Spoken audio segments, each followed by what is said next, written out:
Halo Sobat Bola, apa kabar? Semoga Baik, semua sehat selalu. Amin, amin, amin. amin. Di luar dugaan ya, di luar ekspektasi sama sekali. Ternyata Indonesia Betul. kalah dari Cina. Padahal kita Ya, sangat berharap sekali mendapatkan 3 poin penuh dari Cina, malah justru kalah 1-2 ya. Bro Ipung, apa betul. yang sebenarnya terjadi di laga ini, Bro? Ya, mungkin gini ya. Ini kan di semua laga di luar ekspektasi kita dan di Mhm, luar prediksi sebetulnya. Bagaimana sebetulnya rentetan kekalahan dari Cina di 3 pertandingan di awal itu kan bisa saja kita anggap sebagai sebuah advantage buat buat ini ya, buat timnas kita. Mengingat bahwa mentalitas skuadnya Cina ini juga lagi bermasalah. mhm, Tapi yang di luar dugaan adalah bagaimana line up yang dikeluarkan ini yang kalau menurut saya juga agak sedikit ini ya terlalu berani untuk melakukan eksperimen. Karena kalau kita mengharapkan pertandingan ini lebih hidup, seharusnya pemain-pemain yang punya kreativitas itu diturunkan dari sejak awal. Nah, eee, saya juga kan pernah meng-highlight bagaimana komunikasi antara Jay Itzes dengan Max Hilger ini juga belum menyatu secara ini ya, secara kompak gitu loh. Nah, itu terlihat pada terjadi, gol kedua itu akibat komunikasi yang kurang bagus ya antara kedua pemain. Nah, di mana pemain, seperti Jay Itzes ini kan, kemudian berusaha ya, sedang berusaha untuk meng-cover pemain China yang terdekat. Sementara dia ada lubang di tengah. Nah, sayang sekali apa namanya, ketika Miss Hilger berusaha untuk melakukan katakanlah ya, pertama dia ada kemungkinan dia ingin melakukan yang namanya jebakan offside. Cuma posisi JI ternyata lebih apa ya, lebih turun mundur-mundur. Mhm, ketimbang posisinya pemain China dan ada lubang. Nah, mhm, ada kemungkinan juga ini Miss Hilger agak terlalu memberikan space, terlalu yakin, overconfidence untuk menerapkan jebakan offside. Sementara mhm, dia tidak melihat posisinya Jay Itzes. Itu yang terjadi di gol kedua. mhm, Sementara di gol pertama itu lebih ini lagi ya, lebih mengagetkan lagi ya. Ini kan komunikasi yang tidak bagus antara Sen Patinama dengan Ivar Jenner ya. Harusnya ini kan kita tidak boleh terlalu overconfidence untuk menghadapi apa laga-laga yang krusial. Karena ketika kesalahan terkecil sekalipun itu mampu dimanfaatkan oleh lawan.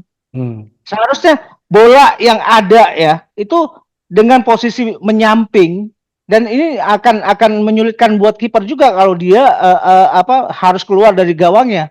mhm, Sementara kiper juga masih melihat di situ ada dua pemain Indonesia yang mengawal gitu loh. mhm. Jadi nggak ada urgensinya apa-apa sebetulnya untuk seorang Martin Paes untuk bisa apa Meraih. keluar dari gawang meraih bola karena dia menganggap ada dua pemain yang mengawal. Mhm, Cuma kawalan antara jarak antara bola dengan pemain terakhir Indonesia Shane Patinama itu terlalu jauh gitu loh. mhm, Ada sekitar jarak antara 1 meter dan 1 meter ini bisa dimanfaatkan. Coba kalau misalkan apa Shane lebih maju ke depan menyisakan jarak tidak lebih dari 50 cm, katakanlah ya itu mungkin bisa menutup. Nah, ini ya yang akhirnya terjadi. Saya juga agak mengagetkan bahwa apa yang digembar-gemborkan oleh media Cina bahwa ada disharmonisasi di timnasnya China. Jangan-jangan ini adalah sebuah si bodol cywar. ya. Iya, Gila. cywar untuk menipu kondisi China yang sebenarnya gitu loh.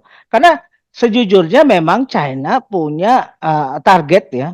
Dia tentu dalam menghadapi fase ketiga ini punya acuan-acuan mana yang apa poin yang harus bisa diambil full, mana yang dia harus ambil seri, Hmm, mana yang kemungkinan dia kalah gitu hmm, loh. hmm, hmm, Ada probabilitas yang harus mereka pertimbangkan. Dan ketika listnya adalah menghadapi Indonesia, tidak ada kata lain, mereka bukan seri yang mereka cari. hmm, Mereka menganggap bahwa selama ini ya Indonesia kan belum menunjukkan atau China belum pernah ketemu Indonesia nih. Jadi hmm, belum secara nyata, secara empiris gitu ya, hmm, bisa membuktikan kehebatan Indonesia digembar-gemborkan orang gitu loh. hmm, hmm, Nah, hmm, ini yang sebetulnya menjadi ini ya, menjadi beberapa hal yang mungkin bisa membuat perhitungan menjadi berubah gitu, Bro. Oke, jadi kesimpulannya bahwa kesalahan ini adalah pertama dari line up ya. Nah, Iya, kemarin Erick Thohir, Ketua Umum PSSI menyampaikan bahwa akan mengevaluasi timnas Indonesia ini hasil laga dengan China. Apakah iya. hasil evaluasinya akan mengarah kepada apa nih gitu? Jangan-jangan Iya.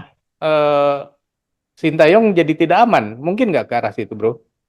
Saya nggak yakin ya bahwa ada posisi-posisi Sintayong yang riskan saat ini. Mhm, Karena apa yang diperbuat oleh STY itu kan sudah melebihi ekspektasi gitu loh. mhm, Jadi mungkin bukan itu, tapi lebih kepada susunan pemain ya, line up yang dibawa. Kita melihat bahwa saya juga tidak menyangka bahwa Asnawi akan turun. Karena mhm, dalam hal ini terlihat ada beberapa pemain ya seperti Asnawi, kemudian Witan Sulaiman yang kok dalam hal ini tidak nyetel ya dengan pemain-pemain lain dan masih punya apa ini ya kekurangan yang masih kelihatan sekali yaitu mereka bermain terlalu terburu-buru, terutama terlihat pada Asnawi ya. Asnawi kan selama ini juga kita tahu bahwa dia boleh dibilang gerabak gerubuk lah orangnya. mhm, mhm, Dan ini masih kelihatan gitu loh gerabak gerubuknya. Nah, cuma memang kalau kita melihat dari beberapa pertandingan yang yang dilakukan oleh Indonesia di fase ketiga, sebetulnya laga ini yang paling memperlihatkan Indonesia permainan itu seperti apa gitu loh. Ini sebetulnya kalau melihat jangan melihat dulu hasil ya, kita mhm, melihat pada gaya permainan. mhm, Kalau gaya permainan Indonesia itu sudah benar, sudah bagus gitu ya, terlepas dari ada beberapa pemain yang underperform. Kekurangan pemain di underperform ini juga akan menggerus pada efektivitas penyerangan. mhm, Apalagi kita juga tidak punya seorang striker murni dalam hal ini yang bisa beroperasi hanya di kotak penalti yang berusaha untuk mengganggu konsentrasi pemain China. Dan mhm, ingat bahwa China sebetulnya memang game plan-nya dia hanya mereaksi apa yang dilakukan oleh Indonesia. mhm, Dia tidak berinisiatif untuk melakukan serangan, tapi dia akan melihat pada positioning timnas kita. Dia kalau mereka bermain terlalu terbuka, walaupun kita lihat bahwa ada pemain-pemain Cina ketika Indonesia berusaha membuild up, dia ada berusaha untuk katakanlah memotong mhm, alur serangan. Sebetulnya itu bukan usaha untuk memotong, tapi hanya usaha untuk mendelay build up serangan Indonesia. Karena dia tahu bahwa kalau dia mendekat lebih cepat, Indonesia juga kan punya pemain-pemain yang secara skill bagus. Artinya mhm, mungkin saja itu juga bisa terlepas dari upaya-upaya untuk memotong alur serangan. mhm, Kalau upaya memotong alur serangan ini gagal oleh pemain China, Indonesia akan lebih cepat masuk ke daerah pertahanan mhm, mereka. Sementara mhm, mereka belum siap, gitu mhm, loh. Jadi upaya mereka sebetulnya melakukan low block yang lebih kuat, middle block yang lebih kuat di tengah, uh, dan ini berusaha untuk menutup celah dari permainan permainan crossing crossing bola dari kiri dan kanan. Sementara kalau kita lihat di tengah, ketika Tom Hay belum turun, ini kan belum masih menjadi masalah ya, karena kreativitasnya juga tidak membaik gitu loh. Walaupun secara positioning atau possession ball Indonesia menguasai ya mungkin sekitar 75%. Tapi jangan lupa, ini permainan sepak bola, bukan positioning yang dilihat, bukan penguasaan bola yang dilihat, tapi yang dilihat adalah hasil, gitu mhm, bro. mhm. Oke, bro, kalau yang seperti itu ada nggak pemain kita yang baik gitu ya di antara itu gitu? Kayaknya underperform. Saya melihat gini, kalau kita lihat yang agak bermasalah di pertandingan ini, itu paling tidak ada 3 sampai 4 pemain ya. Mhm, Itu terlihat pada Asnawi, Witan, Sen Patinama, dan Nathan ini juga entah kenapa dia bermain agak emosional. mhm, Walaupun kita juga tahu di sini Miss Hilger juga melakukan apa ya kesalahan komunikasi dengan IJ Ises, dia juga bisa dibilang mhm, bahwa dia agak-agak underperform. mhm, Makanya ketika Miss Hilger kemudian ditarik dan digantikan Rizky Ridho, itu kan alur permainan Indonesia lebih cair. Ises lebih berani untuk keluar karena dia yakin sekali bahwa Rizky Ridho ini bisa menangani di bawah. mhm, Sementara pemain-pemain yang kelihatan agak menonjol di sini yaitu Calvin Verdong itu bagus, Ivar Jenner, Ragnar, Sturridge juga ini juga tidak bisa keluar loh. Sturridge ini tidak bisa keluar dari kawalan-kawalan pemain-pemain China. Hmm. Jadi secara overall kita ini kalah dalam penerapan strategi, kita kalah dalam game plan gitu loh, bro. Wah, ini ngarahnya kepada pelatih dong ya.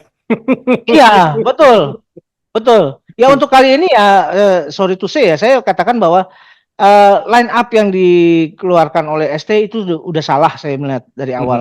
mhm, Karena saya juga berharap dari awal kan saya mengharapkan Rizky Ridho turun ya. mhm. Rizky Ridho turun biar apa namanya eh chemistry antara Rizky Ridho dengan J Ises itu udah lebih terbentuk.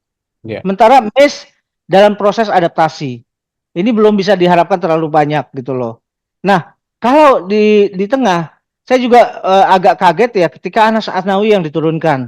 Saya masih berharap di situ ditempati oleh Eliano katanya, Ya, katakanlah ya. ya, ya. Eliano Reinders bisa turun gitu loh.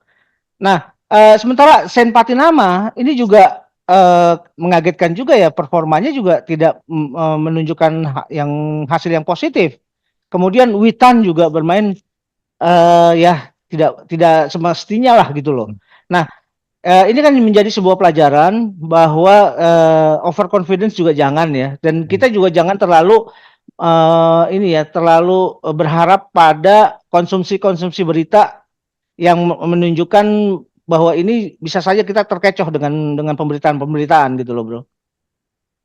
Nah, ini seru ya sebenarnya, laganya Indonesia tuh udah ngurung gitu ya, tapi nggak bisa cetak gol juga. Iya, iya, Bro, ini kan artinya STY itu melakukan rotasi ya. iya. Kira-kira apa ya alasan melakukan rotasi ini? Apakah karena kebugaran atau biar semua kebagian main atau gimana, Bro? Saya pikir bukan itu, bukan ini rotasi itu dilakukan melihat pada permainan atau lawan yang dihadapi itu pertama ya. Mhm, Nah, rujukannya itu. Tapi kalau rotasi ditujukan untuk memberikan kesempatan, rasanya tidak. Ini mhm, ini event yang sangat serius. mhm, Nah, kemudian bisa juga dilihat pada faktor kesiapan pemain. mhm, Nah, cuma masalahnya memang kalau ada hal-hal yang tidak yang di luar rencana, seharusnya memang harus lebih cepat untuk melakukan rotasi dan perubahan. mhm, Saya sebetulnya berharap dari sejak awal bahwa ketika Indonesia agak kesulitan masuk, kita toh punya cara lain untuk bisa membongkar pertahanan melalui lemparan-lemparannya Arhan. Saya mhm, berharap sebetulnya Arhan masuk dari sejak awal menggantikan Sen Patinama gitu loh. mhm, Untuk mhm, bisa apa ya memaksimalkan lemparan-lemparan. Dan ternyata kan gol gol pertama Indonesia ke gawang China itu hasil ini ya, build mhm, up melalui set piece lemparan ke dalam gitu loh. mhm, Dan mhm, ini kan menunjukkan bahwa seluruh opsi yang bisa dilakukan untuk bisa mendapatkan hasil itu harus dilakukan. Jangan menunggu sampai kita waktu-waktu detik-detik terakhir gitu loh, Bro. mhm. Wah, ini agak seru juga nih. Kelihatannya nanti Erick Thohir ini hasil evaluasinya seperti apa ya? Apakah kemudian nanti akan ditambah lagi pemain baru? Padahal backnya udah banyak sebenarnya ya. Dan back kita juga Betul. boleh dibilang ya, Mes Silger ini kan bukan kaleng-kaleng gitu kan, luar Ya, biasa. Tapi karena betul. komunikasinya belum cair, karena belum sering bermain bareng, sehingga kemudian ya seperti inilah hasilnya. Oke, Iya, Indonesia sekarang berada di klasemen di posisi 5 ya, sama-sama betul. 3 poin dengan China. Cuman China karena kemarin digempur habis-habisan, golnya banyak banget, sehingga kemenangan selisih 1 gol ini tidak bisa menggeser Indonesia. Dan Indonesia di grup C ini adalah menjadi satu-satunya tim yang tidak pernah menang. Terbalik Cina, ya. Kemarin ya. tidak pernah kalah. Kalau kemarin sebelumnya adalah Indonesia tidak pernah kalah, sekarang jadi tidak pernah menang. Ya. Betul. Eh, nah, ini kan disebut bahwa peluang Indonesia masih besar nih ke depan. Ya, Ya, ya, masih ada lah gitu ya. Tapi betul. gimana sebenarnya hitung-hitungannya, Bro? Ya, memang melihat kondisi kayak kayak seperti ini, rasanya memang kita harus melakukan evaluasi dalam pengertian kita harus punya planning untuk mengambil angka di pertandingan-pertandingan yang mana saja, dan ini kalau sifatnya adalah kita harus mendapatkan angka, tentu formasi-formasi dan strategi yang dilakukan juga akan berbeda gitu loh. Nah, kalau melihat pada rentetan jadwal yang akan datang, Indonesia kan masih ada peluang untuk bisa mengambil angka, katakanlah dari pertandingan-pertandingan kandang. Itu ketika melawan Bahrain di kandang, melawan China, melawan Arab Saudi, dan Jepang. Tapi kalau oke lah, mungkin ya, untuk yang melawan Jepang kita kesampingkan ya, karena memang sangat sulit ya. Tapi bukan hal yang tidak mungkin gitu loh. Nah, kita sih berharap bahwa kalau misalkan target 15 angka ini memang menjadi target minimal, makanya yang harus diambil adalah laga-laga kandang ketika melawan Arab Saudi di GBK, kemudian Bahrain di Indonesia, kemudian juga melawan China di Indonesia. Ini nggak boleh kita seri sekalipun itu tidak boleh. Kita harus tetap bisa ambil poin angka penuh ya bro. Nah, kemudian ini kan baru Indonesia saat ini masih 3 angka ya, 3 angka.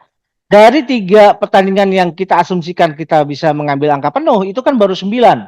Artinya baru 12 angka. Tinggal 3 angka lagi. 3 angka ini dari mana? Gitu loh. Sementara yang akan kita hadapi adalah Jepang dan Australia. Gitu loh. Nah, ketika melawan Jepang di GBK, ya syukur-syukur kita bisa menahan seri ya. Bisa menahan seri. Dan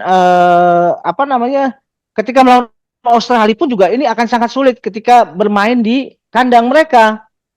Jadi target 15 angka ini rasanya memang menjadi target yang sangat sulit diraih saat ini. Tapi itu bukan hal yang tidak mungkin. Bahwa katakanlah memang Indonesia tidak bisa meraih angka maksimal seperti yang saya asumsikan ini gitu loh. Tapi kita toh masih punya peluang kalau kita bisa menempati posisi 3 atau 4 gitu. Jadi peluang itu masih ada, walaupun mungkin jalannya lebih panjang, jalannya lebih keras lagi gitu, bro. Ya, padahal kita kemarin sudah singgung ya, untuk berjuang di babak keempat gitu ya, itu akan lebih sulit karena akan berhadapan dengan tim-tim kaya, kaya dan tidak bermartabat, gitu ya. Iya, memang kalau enaknya kan kita langsung ke peringkat kedua ya, dan untuk menjadi peringkat kedua ini seharusnya kemarin kita dari laga melawan Bahrain kita dapat 3 poin, dan melawan Cina juga 3 poin, langsung udah dapat 6 ditambah 2, 8, kayaknya langsung lebih mudah gitu ya. Tapi karena lawan Bahrain kita juga dirampok gitu ya. Tapi yang menarik adalah lawan Cina ini justru wasitnya bagus ya, bro. Saya setuju. Ini bagus sekali ya wasit yang memimpin pertandingan ya. Dia tidak terprovokasi oleh upaya pemain-pemain Cina untuk melakukan provokasi kepada wasit. Dan kita juga melihat bahwa pemain-pemain China juga berusaha mengulur-ngulur waktu, berusaha juga memprovokasi pemain Indonesia. Dan lagi-lagi pemain Indonesia cukup dewasa untuk menanggapi masalah ini ya. Dengan tidak terpancing. Wasit pun juga tidak terpancing.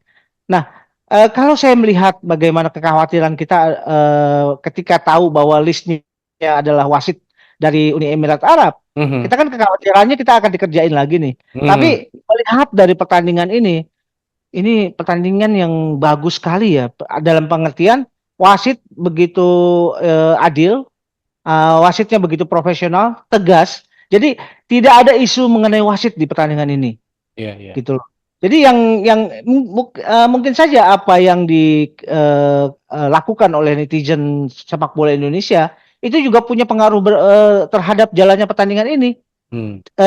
Pengaruh juga terhadap performance dari wasit. Wasit juga jadi tidak berani lagi untuk melakukan tindakan yang aneh-aneh karena sudah ada korbannya gitu loh. Korban dari ketidakadilan ya akhirnya mengorbankan ya Bahrain dan Oman gitu loh, bro.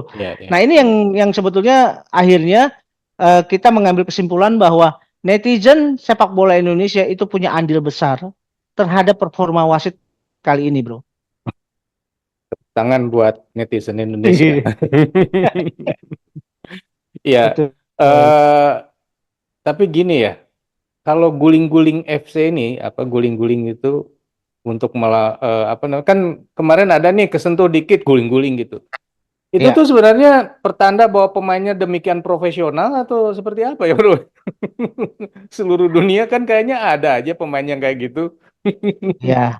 Kan kalau kita melihat pada kebiasaan ya, kebiasaan dari persepak bolaan di Asia, itu kan bisa tergambar, teridentifikasi sekali bahwa tim-tim dari Jazirah Arab ini sering banget melakukan drama-drama ya. Hmm, Nah, sering banget berusaha untuk memprovokasi wasit, memprovokasi pemain lawan. Itu adalah bagian dari strategi permainan. hmm, Dan itu bukan sesuatu yang apa ya, bukan sesuatu yang harus kita tanggapi dengan serius. hmm, Kalau kita sebagai pemain Indonesia katakanlah ya, hmm, menghadapi provokasi itu, kalau kita juga bisa melakukannya dengan profesional, kita tidak akan terpengaruh.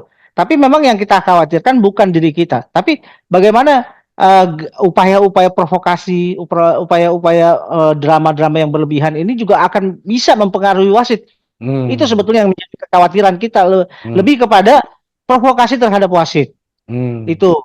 Nah, seharusnya memang dalam hal ini AFC juga sudah bisa tahu lah ya.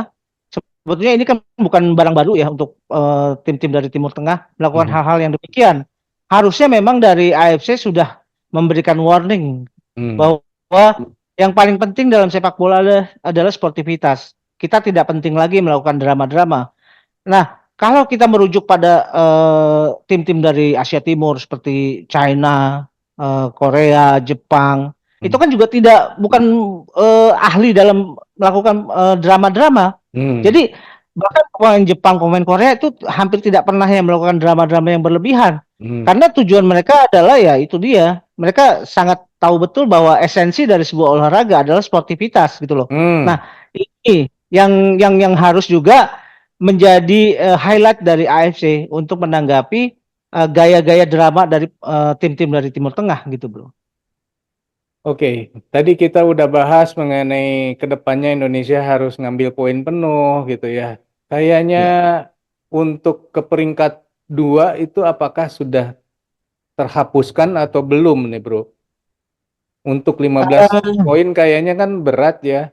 Ya, karena gini, kalau kita melihat pada prosentase ya, prosentase kita bisa menempati posisi kedua. Ini semakin prosentasenya makin mengecil setelah pertandingan melawan China tadi. Mhm, Nah, kalau saya ambil mungkin hanya sekitar 20% aja nih kemungkinan Indonesia bisa menempati posisi kedua gitu loh di mhm, klasemen. Nah, mengingat pada ini ya, pada pertandingan-pertandingan yang akan kita hadapi nanti. Nah, yang sangat mungkin adalah di kans yang 50-50 itu ada di posisi 3 dan 4. Indonesia masih mungkin bisa menempati posisi itu dan probabilitasnya masih cukup besar untuk bisa menempati posisi 3 dan 4 dan bisa menghadapi playoff nanti gitu loh, Bro. ya. Jadi kan hasil semalam itu Jepang seri, Ya, ya kan? Kemudian Bahrain juga seri. Ya sebenarnya kayak memberi kesempatan pada Indonesia gitu ya untuk ayo dong Indonesia bangun, bangun. Ini masih kecil-kecil nih. Yang lain ya, ya, ya Australia, Bahrain dan satu lagi itu kan cuma dapat poin 5 ya. Cuman Jepang aja yang poinnya 10 gitu. Yang lainnya kan betul. cuma 5. Indonesia dan Cina sama-sama 3. Artinya ini memang ketat ya bro ya. Ya Iya. mudah-mudahan aja Indonesia bisa nih ngambil poin penuh di laga-laga berikutnya. Tapi kira-kira apa ya yang harus ditambahkan di timnas kita untuk perbaikan, bro? Ya, mungkin yang perlu diperbaiki adalah komunikasi antar pemain ya. Pemain ini terutama di daerah pertahanan. Daerah pertahanan ini jadi apa ya? Kemarin itu menjadi area yang paling mengkhawatirkan sebetulnya.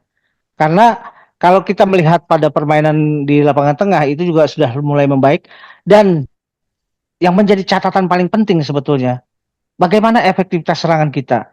Kita tidak punya juru gedor yang mumpuni dalam hal ini ya. Memang selama ini kan itu diperankan oleh seorang Ragnar. Walaupun Ragnar kita tahu dia bukan tipe serang striker murni, tapi ya paling tidak dia punya ini ya, yang dia tunjukkan adalah fighting spirit. Itu yang untungnya dari seorang Ragnar, bahwa dia punya fighting spirit yang kuat. Sementara yang kita butuhkan sekali adalah bagaimana kita bisa menyelesaikan peluang itu, bro. Kemudian ini terutama adalah pemain-pemain yang bukan pemain diaspora kita ya, terutama pemain-pemain lokal kita. Ini juga kan banyak hal-hal seperti kita lihat bagaimana Marcelino juga bermain juga so-so lah, tidak menonjol. Saya juga kangen juga dengan performa Marcelino ya belakangan ini ya, yang belum juga menunjukkan performa yang seperti dia pernah tunjukkan gitu loh. Itu Asnawi juga yang paling penting adalah bagaimana dia harusnya lebih cool ya untuk menghadapi situasi tertentu. Jangan bermain gerabak-gerubuk. Witan pun demikian. Jadi dalam hal ini yang menjadi PR dari STY adalah bagaimana bisa mengambil atau ini ya merumuskan permainan Indonesia yang lebih kompak lagi. Dan komunikasi inilah yang sebetulnya menjadi kunci, bro. Apakah perlu TC jangka panjang lagi, bro? Rasanya nggak mungkin. Kalau TC jangka panjang nggak mungkin bisa dilakukan dengan kondisi-kondisi pemain-pemain kita yang banyak tersebar di beberapa klub gitu loh. Jangankan pemain-pemain diaspora, pemain lokal kita juga sangat sulit gitu loh untuk bisa diberikan izin ya. Jadi ya paling tidak ya itu tadi, bagaimana kita sebaiknya memang evaluasi yang mendalam. Bahkan ini adalah pelajaran paling penting bagaimana tim yang sebetulnya kita ini ya proyeksikan untuk mendapatkan angka penuh, justru kita tersandung gitu, bro. Ya. Oke, sobat. Kalau menurut sobat sendiri, hasil evaluasinya seperti apa? Apa yang harus ditingkatkan dari timnas Indonesia? Apakah dari pelatihnya atau dari pemainnya, ada nambah lagi diaspora atau perlu TC jangka panjang lagi atau apa sih? Silakan tulis di kolom komentar. Sekian dulu obrolan kita lanjut di obrolan lain. Sampai jumpa. Bye. Thank you, bro.